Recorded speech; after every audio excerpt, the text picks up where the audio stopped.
Itikaf berada dalam masjid dengan niat untuk beritikaf di sisi mazhab Hanafi. Itikaf setiap hari berdua jenis.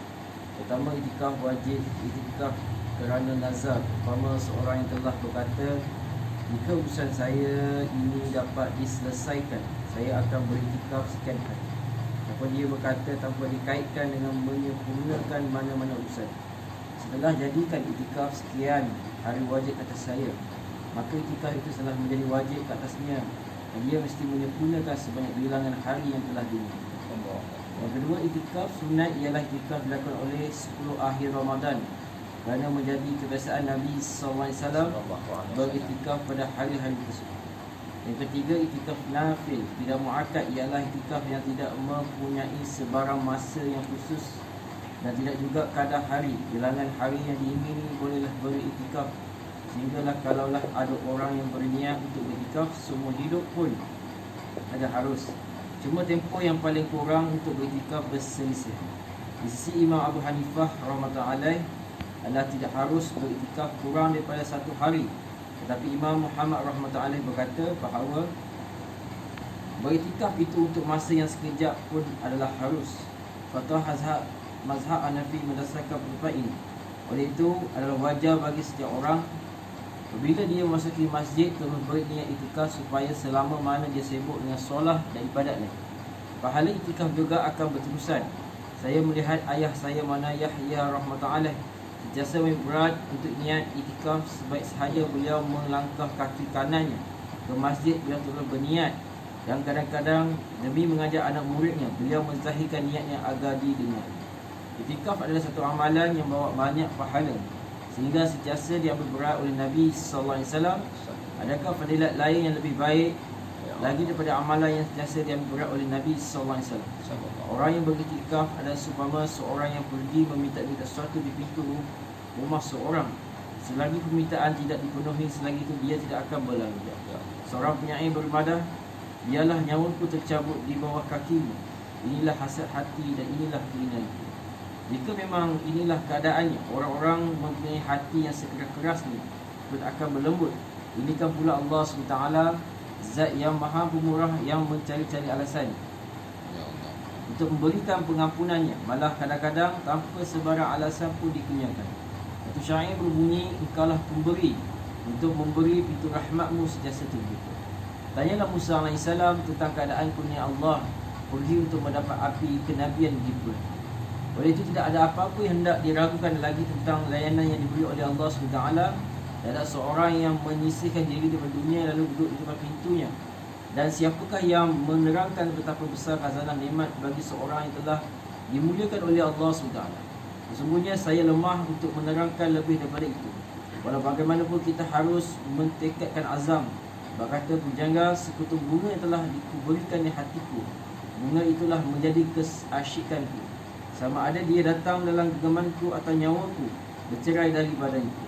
Ibnu Qayyim rahmatullahi alaih berkata bahawa maksud dari hakikat itikaf adalah untuk menjalin hubungan hati dengan zat Allah SWT, iaitu terputus daripada segenap arah lalu bertempuh hanya kepada Allah SWT dan menyibuk diri hanya kepadanya sebagai ganti kepada kesibukan yang lain. Begitu juga menyisihkan diri daripada segala sesuatu selain daripadanya, lalu memusatkan tumpuan kepadanya, sehingga segala khayalan, fikiran, ingatan dan kasih sayang tertumpu kepadanya, lalu wujud kecintaan terhadap Allah SWT sebagai ganti kecintaan terhadap makhluk. Kecintaan kita dengan Allah SWT ini dah membantu kita di dalam kubur yang menggerunkan. Pada hari itu, siapa yang akan bermesra dan memujuk hati kita selain zat Allah SWT yang maha suci, kerana dari awal lagi hati setelah mesra dengan Allah SWT, maka betapa lazatnya masa itu akan berlalu. Seorang penyair berkata, sekali lagi aku mencari masa lapang siang dan malam, dahulunya telah dihabiskan dengan duduk menggambarkan wajah kekasih. Dalam kitab Ma'riful Falah dituliskan bahawa sekiranya itikaf dilakukan dengan ikhlas, maka itikaf itu merupakan amal yang paling afdal. Keistimewaan amalan ini begitu banyak sehingga di luar jangkaan kita untuk dikira. Itikaf merupakan pemisahan hati dari dunia dan seisinya, serta penyerahan diri kepada Allah SWT, Tuhan yang maha kuasa dan tidak menganjakkan diri daripada pintu rahmat. Soal penyair bermadah, lagi sekali keinginan hati supaya aku tetap berdiri dengan keadaan tunduk merayu-rayu di depan pintu. Dengan beriktikaf, seorang itu akan sibuk dengan beribadat pada setiap masa. Walaupun dia tidur ataupun jaga, tetap dia dikira sebagai sedang beribadat dan sentiasa menghampirkan diri kepada Allah SWT. Dinyatakan dalam satu hadis, siapa yang menghampiriku sejengkal, maka aku akan menghampirinya sehasta. Dan siapa yang berjalan ke arahku, aku akan berlari ke arahnya. Dengan beriktikaf, sebenarnya kita bertandang ke rumah Allah SWT. Selalunya tuan rumah yang pemurah akan memuliakan tamunya, dan kita pula berada dalam kuasa Allah SWT, di mana pastinya terselamat dari gangguan musuh. Dapat banyak lagi kelebihan dan keutamaan dalam ibadat yang paling tinggi ini. Bagi orang lelaki, tempat yang paling afdal untuk beriktikaf ialah masjid Mekah Mukarramah, kemudian Masjid Madinah Munawwarah, kemudian Masjidul Baitul Maqdis. Selepas masjid-masjid itu semua, barulah masjid Jami' di bandar-bandar, dan kemudian masjid kita sendiri. Imam Abu Hanifah rahimahullah menambahkan satu lagi syarat, iaitu masjid yang akan dilakukan iktikaf hendaklah mempunyai solat berjemaah 5 waktu.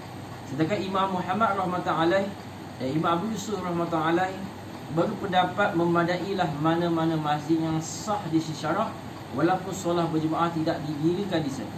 Bagi orang perempuan pula, hendaklah mereka beriktikaf dalam masjid tempat ibadat di rumah mereka. Kalaulah belum ada mana-mana tempat di dalam rumah yang telah dikhususkan sebagai masjid, maka hendaklah dikhususkan mana-mana bahagian dalam rumah untuk tujuan itu. Iktikaf bagi orang perempuan adalah lebih mudah daripada orang lelaki. Di samping hanya duduk di rumah, segala urusan dapat dilaksanakan dengan bantuan anak-anak perempuan dan orang-orang lain. Mereka masih mendapat pahala tanpa bersusah payah. Sungguhnya tersedia pelbagai kemudahan, namun kaum wanita seolah-olah telah ketinggalan terus daripada amalan-amalan tersebut. InsyaAllah. InsyaAllah. Semoga Allahumma shalli